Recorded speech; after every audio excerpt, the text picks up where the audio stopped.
As I said a couple times before, we're going to continue through. We're actually almost done with the time we would have been at break anyway. So my absolute pleasure to now turn it over to our final speakers, and then we'll get into a Q&A after. And over to Anthony and Melissa, please. We would like to begin with our Bridge to Land, Water, Sky video, which is about 5 minutes.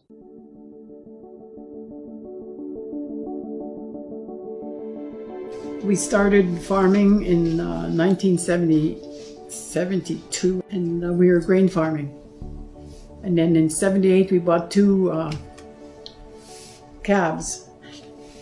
And so that's where we started. And today I think we have, through the year, like after the calves are born, we probably average close to 100.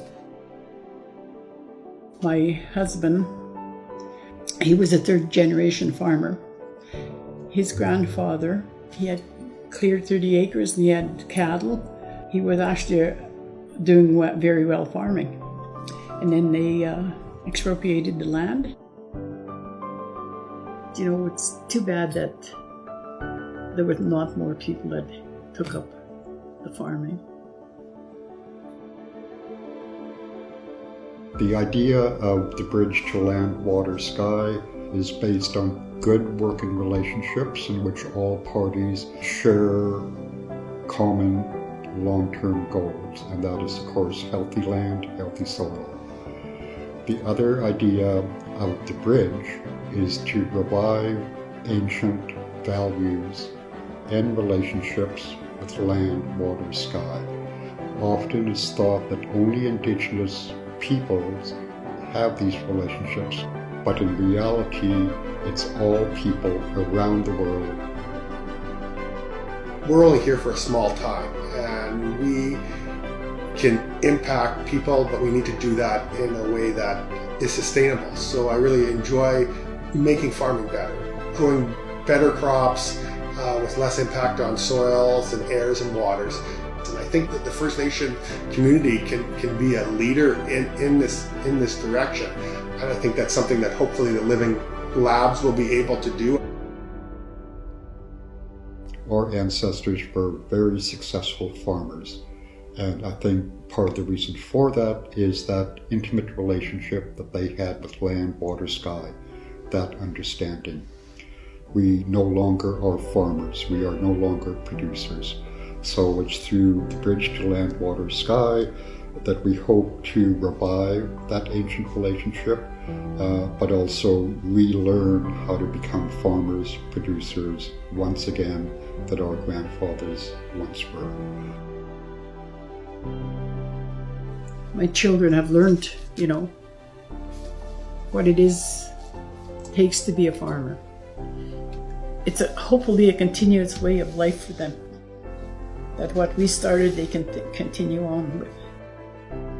An important objective of this project is to include training, education, engagement with our youth to provide them with opportunities to experience the farm life. Also, that might inspire them to become a future farmer, a future truck driver, combine driver, whatever. We want that opportunity for our young people.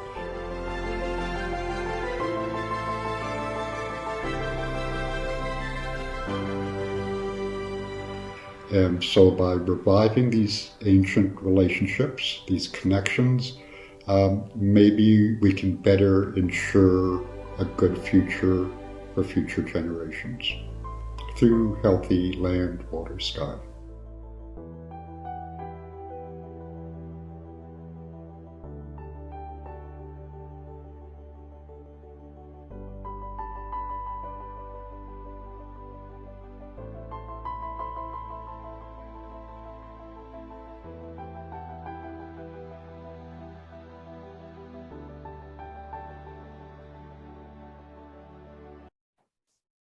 Great, well, I will figure out how to share screen and we'll kind of continue this conversation. Screen.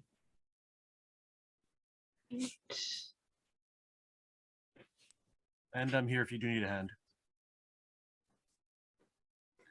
All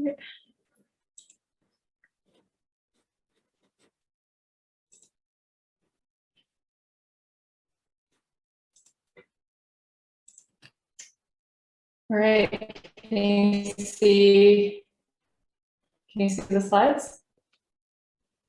Yeah, it's just, good. yep, looks good. Okay, perfect. Great. Well, thanks everyone. Thanks to Dan and Kyle for setting the stage. I think a lot of the issues we talked about is really what has led us to come together as multiple different groups to, create this project, this Bridge to Land, Water, Sky Living Lab, definitely in attempts to address a lot of the issues that Kyle just spoke about. So just wanting to introduce you to our lands. We saw a really great video footage of Mistawasis lands, and again in the background here you can see basically the entrance to Mistawasis and the a canola field. So agriculture is very much predominant in this community. As well as my community, which as I mentioned before, is just next door. There we go. So again, my community of Muskeg Lake Cree Nation, also agriculture is one of the dominant land uses. And in fact, both of our communities, we have common farmers who farm land in both communities.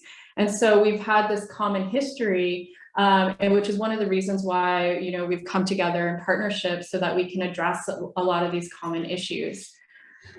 So like showing maps as well. So we've got the southern part of Saskatchewan. Mistawasis is right up here, and Muskeg Lake is right down here, and all these little squares, these light green squares, are First Nations communities in the agricultural region of Saskatchewan. So there's upwards of between 50 and 60 First Nations communities, and we're all sort of clustered in the Prairie Parkland region. So many of our communities share a lot of commonalities because of just the biogeography of where we're situated.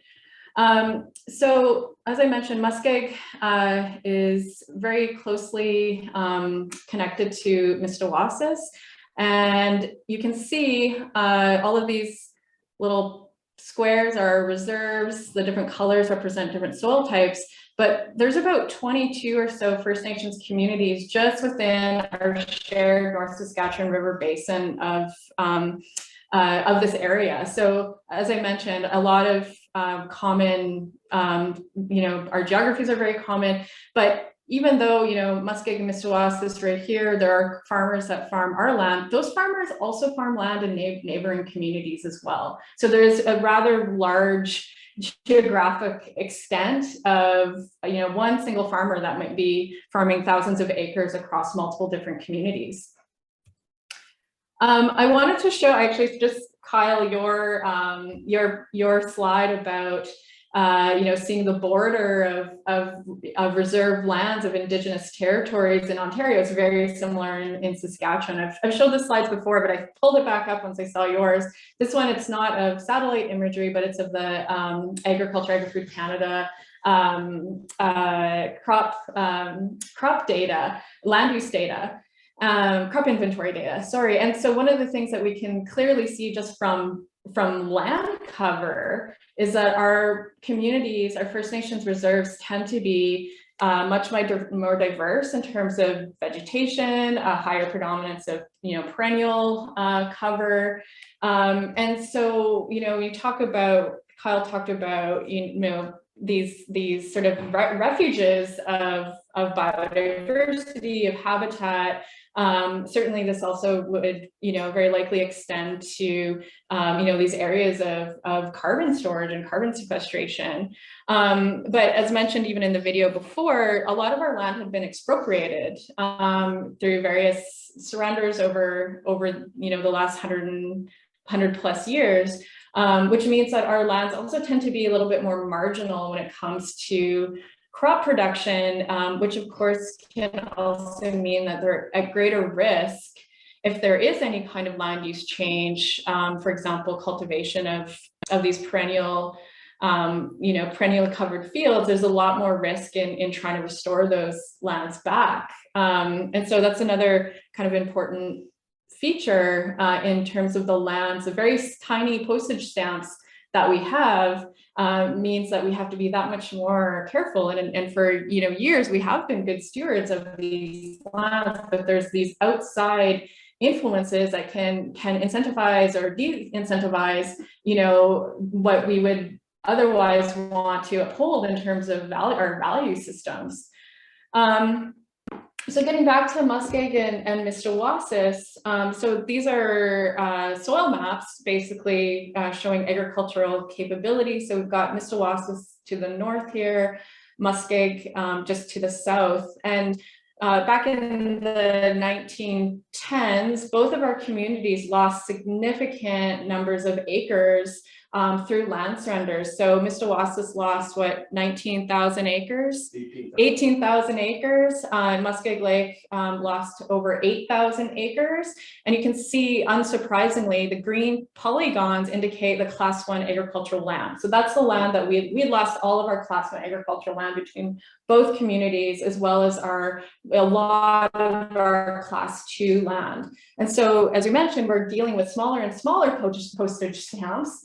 And because of all of the sort of historical marginalization that Kyle and Dan talked about, we're in a situation now where, we might not have outright land surrenders, but because our people have lost, from generations of marginalization, have lost engagement in the agricultural sector, these lands are now being leased to off-reserve farmers. So we may not have lost our land, but we're not necessarily making those day-to-day management decisions on those lands. It's the farmers who are leasing those lands.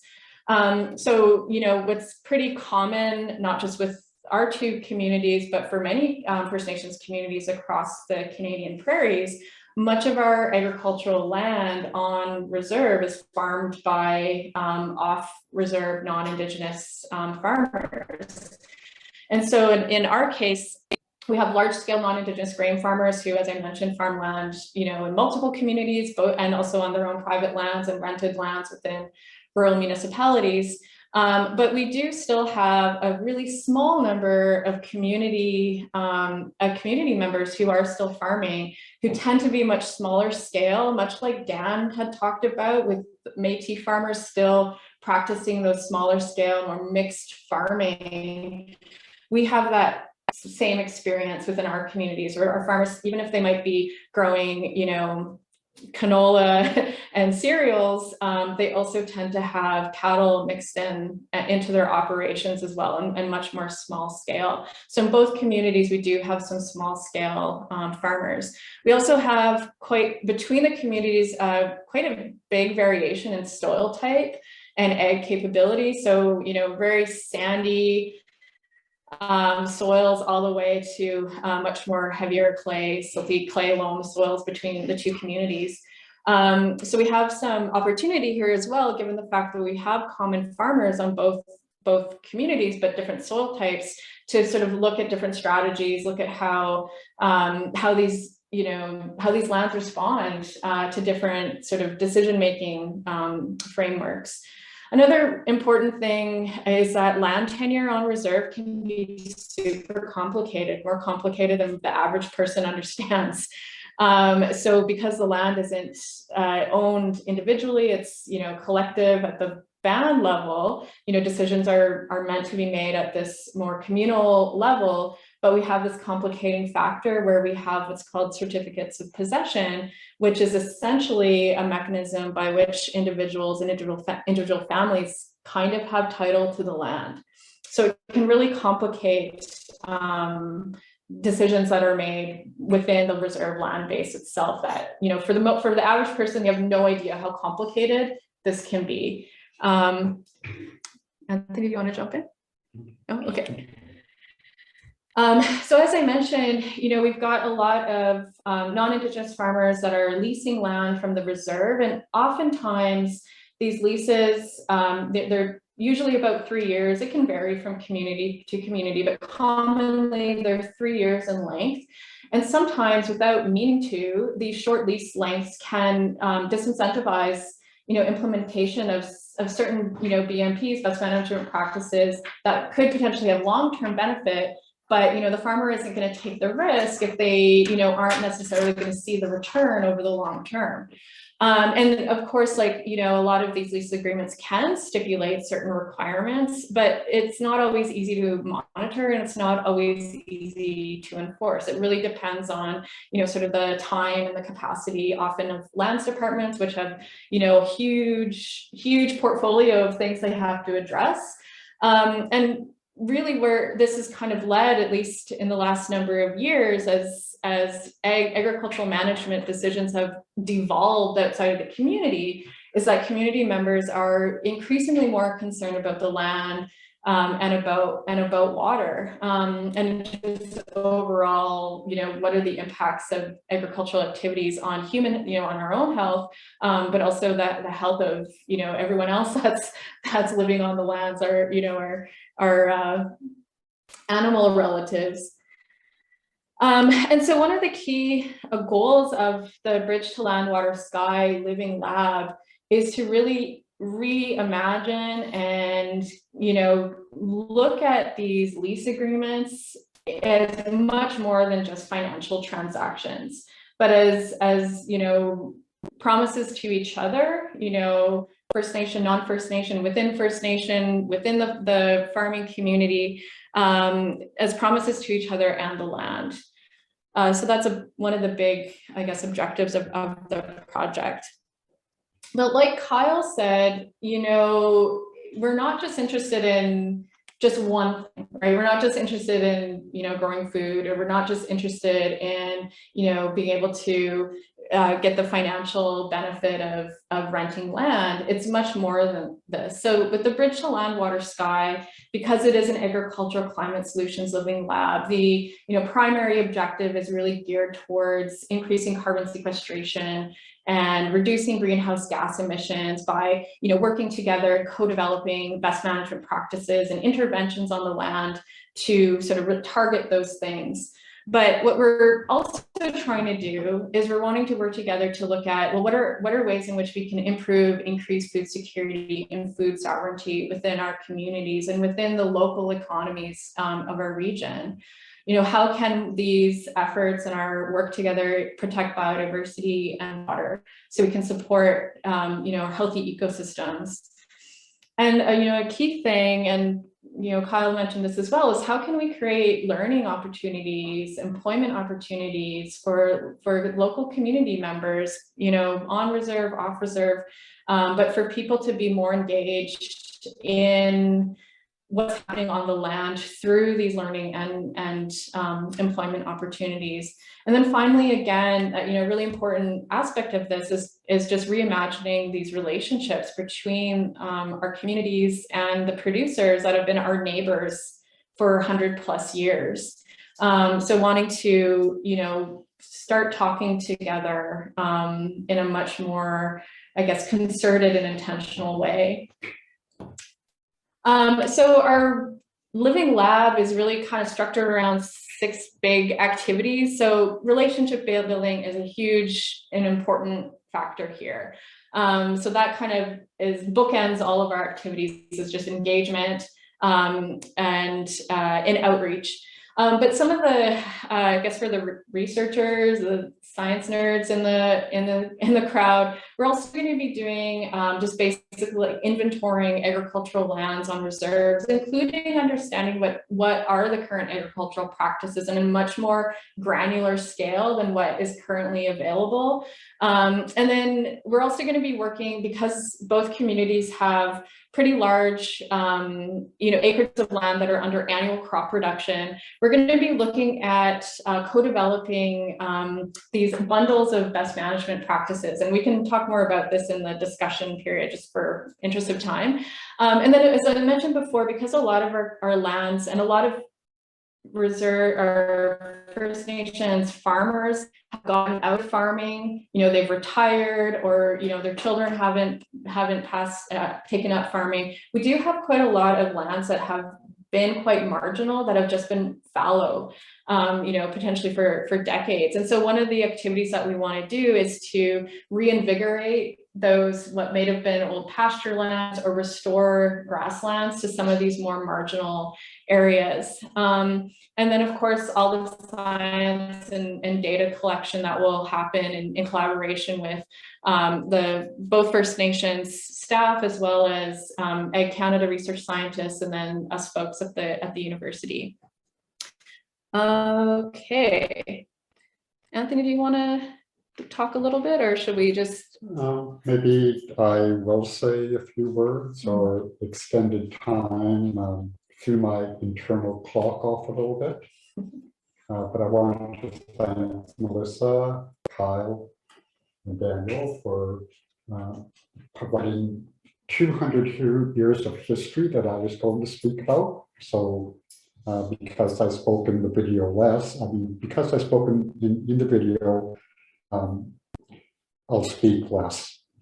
I did want to especially thank Daniel, because Melissa and I had corn chowder for lunch today. So Daniel's talk was well timed. Also in the video that we shared with you, when Linda Johnston spoke about her husband is my cousin. When she spoke about the grandfathers and the great-grandfather being successful farmers, of course, those were my grandfathers as well. On both sides of my family, the Dreaver side and the Johnston side, both my grandfathers had farms side by side. They were very successful farmers.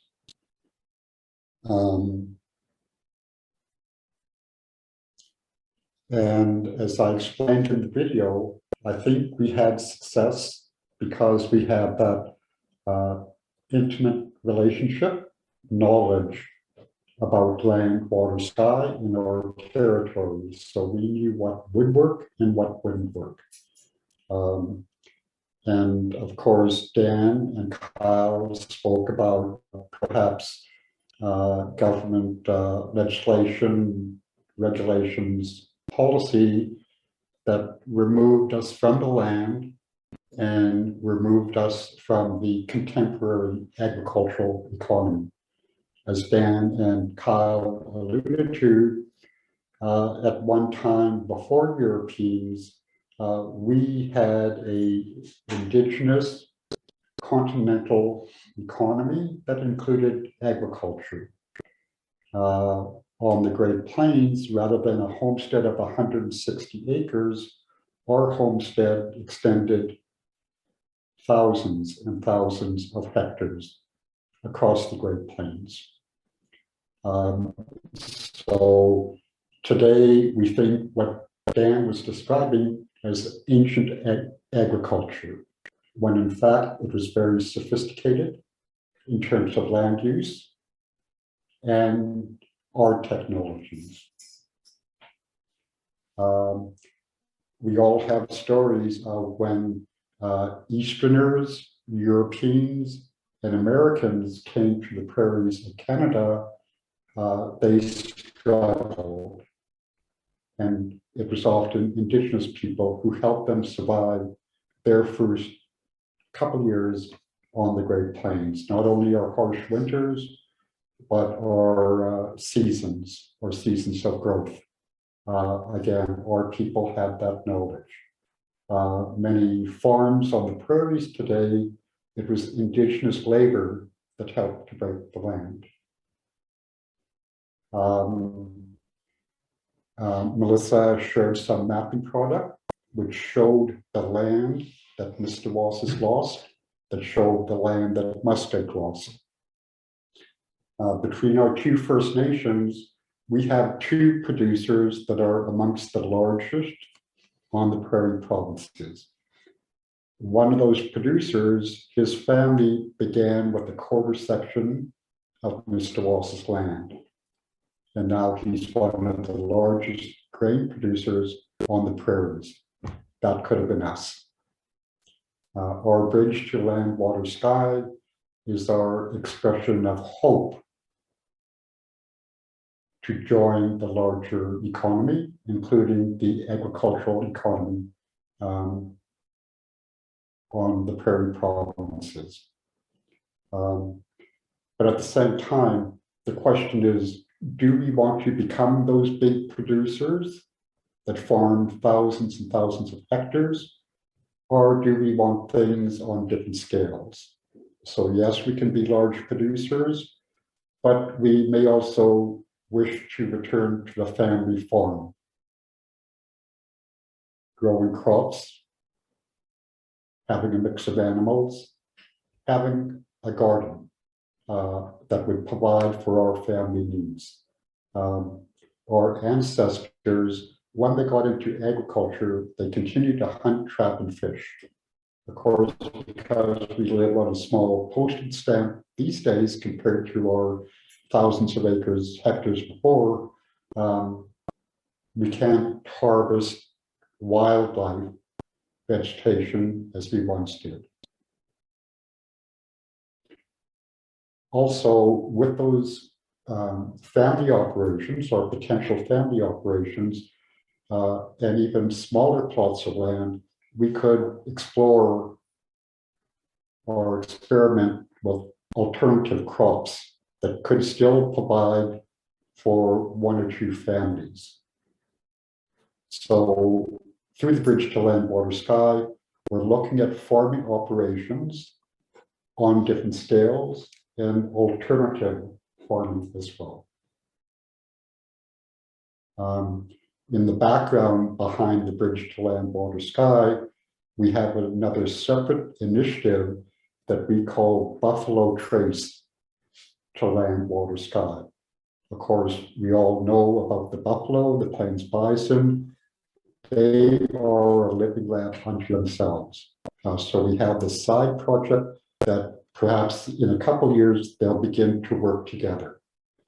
With the Bridge to Land, Water, Sky, we have young people, young Mistawasis members who will be guardians and share stewardship of a herd of endangered bison that make their home in Prince Albert National Park. So our young people will learn the landscape that bison herd calls home in PA National Park, but they'll also learn the nature of the creature itself. We've not lived with the buffalo, with the bison for over 150 years, so we have a lot to learn. And we want our young people to be the ones who learn the buffalo once again, so that when Mistawasis is ready to bring buffalo to our Mistawasis lands, we will have that knowledge and we will be prepared for the buffalo. We could get a herd of buffalo tomorrow, but the question is, are we ready? And the same ideas are with us. Do we want to become big producers tomorrow? We likely could try, but the question is, are we ready? It took us more than one generation to get to where we are today, so it will take time for us to return to being successful producers and to return to live with the buffalo once again. So again, our Bridge to Land, Water, Sky, as mentioned in the video, the bridge is about relationships between people. The bridge is also about relationships, a return to good relationships with land, water, sky. So our bridge is a bridge of hope. We have a core team of partners that we work with on other initiatives for a number of years. We also have a larger group of supporters for our bridge. So So our bridge is not complete yet. We need partners, friends, and alliances to help us complete the bridge. We may never complete the bridge, but they'll build the bridge together. Thank you. Miigwech. Thank you. Miigwech, thanks so much to both. Wait, go ahead. wait. Here's a young scientist. All ancient people around the world were scientists.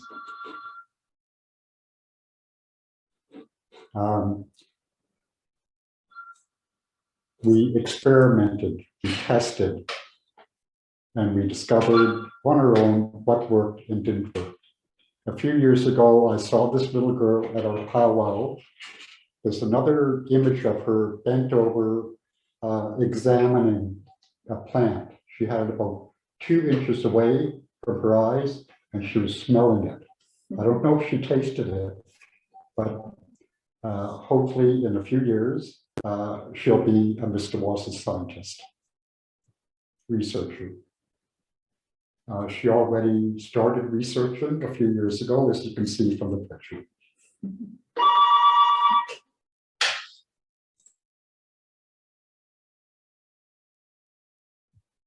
Amazing. Thank you so much for that. That was very important to include at the end.